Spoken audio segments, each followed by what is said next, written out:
Here's my gripe with the Olympics, James. The Olympics, there are certain sports that are only competitive against yourself, and therefore it's not impressive at all unless you're setting a world record. Like what's an example? Like the 100-meter dash. How is that only competitive against yourself? Because there's 7 other people around you. But here's the thing.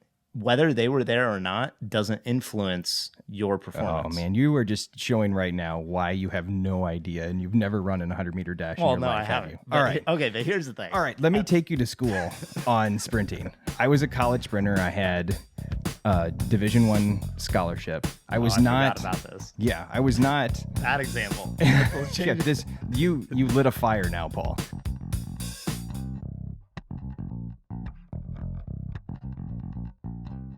I was not, well, I don't know. It's hard to say. I was not the most talented runner, but I was very, very strong.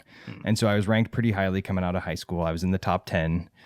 And people were throwing around, well, maybe you can look towards Olympic training in the next 4 or 5 years, which, by the way, is the worst thing that you can say to an 18-year-old athlete, because I immediately freaked out. Yeah.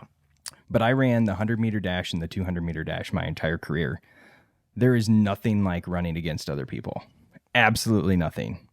You are not running against yourself in any way, stretch, or form. The people around you really dictate your response. Like if I have a guy next to me and I know that he gets out of the blocks very quickly, I'm going to get out of the blocks faster. If I know somebody that transitions from the down phase, like to the drive phase to the sprint phase a little bit more rapidly, I'm going to be on top of my game on that. It's an entirely different experience. And if you're running the 200-meter dash, you can see people in the lanes to the outside of you, to your right-hand side. And so you're trying to make up those staggers. Like if I was in lane 4, I'm actively trying to beat the lane 6, 7, and 8 folks to the curve, because then I'm automatically ahead of them by the end of it. So it's nowhere near, it seems individual.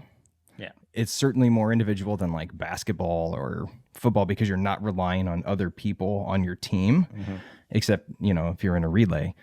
But yeah, it is completely driven by adrenaline, and the adrenaline comes from the people around you. So I'll take you out in the parking lot right now and race you. So I may have picked a bad example to bullshit about. Yeah, you probably clearly did. A little more than me. Okay, but here's my point, James. Regardless of there's another point. Regardless of your supposed expertise, if Usain Bolt has set the world record in the 100-meter dash, and nobody can run that faster. Actually, I don't know if he still holds the record. He does. It's like 9.58, which is stupid. So unless you're running faster than 9.58, because to me, the 100-meter dash, the sole purpose is to run that 100 meters as fast as you can, right? And so even if you win, if you're slower than Usain Bolt, then it's really you only won because he didn't show up that day, right? God. Now, compared to like a sport like basketball or football or something where I need a drink, where there's where there's a dynamic exchange of skill directly between players, and they're like fighting it out, and anything can happen. I don't know. That's my opinion. So I find the competitions like the 100-meter dash boring and pointless, because if you're not setting the world record, then you're not the fastest person on earth. And so what's the point? I've just decided that I want to play you in chess boxing. I don't want chess box against you. I think we did MMA for way too long. I think we've determined that we should chess box. Yeah. Or just box. Let's forget the chess part of it and just box. I'll play you in chess. Oh, man. You see, the one of the reasons why I love the Olympics is because, I didn't train for the Olympics, right, but I knew people that did. I knew people that went overseas and trained. And it is your whole goal. Just to say that you're the fastest person on the planet is amazing. I don't care if it's the fastest person that's ever run it or not. Okay. Just the fastest person on the planet currently now is a phenomenal accomplishment. And the amount of work that those folks put in is crazy. I think the 100-meter dash to me is like holding your breath and like jumping off of a cliff. Like it's that much adrenaline and it's that much force. And so it's just tremendous. It's a tremendous amount of skill and ability to run a 100-meter dash and run it well. It is. I just feel like, for me personally, if I knew that I wasn't going to have a chance of beating the world record, it would not be worth all the training and the. Oh man, you've done and so much effort and athletics stuff. in your lifetime, haven't you? It's all. That's not how it goes. That's not how it goes. All right. I love them. I watch them every night. I'm going to go home tonight. The finals of the track and field stuff are on.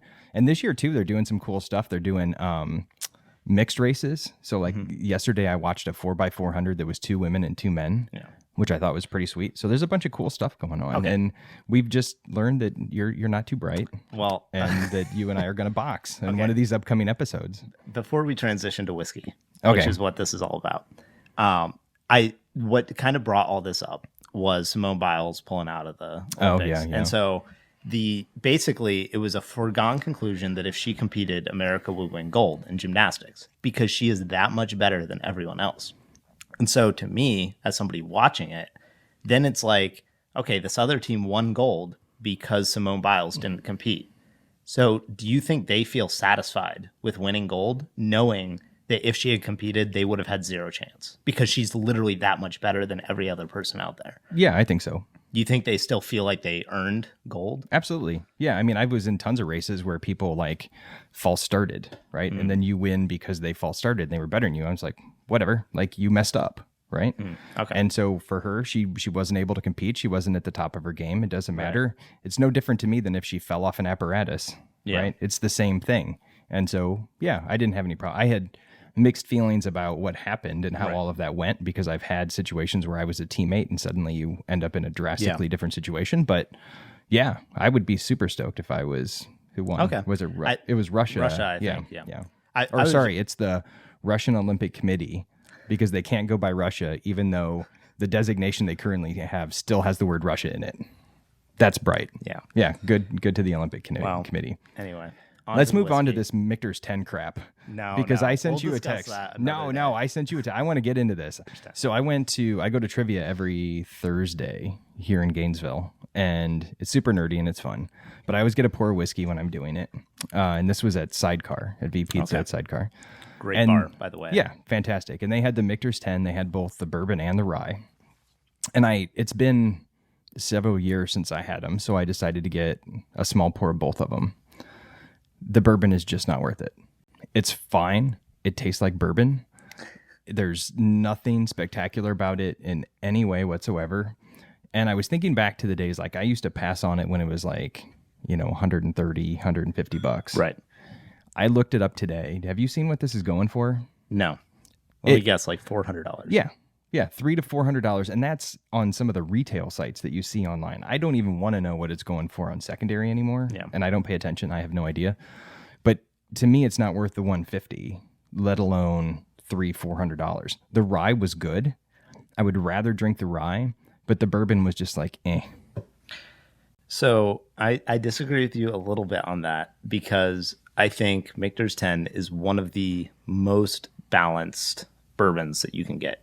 But I understand it also makes it boring.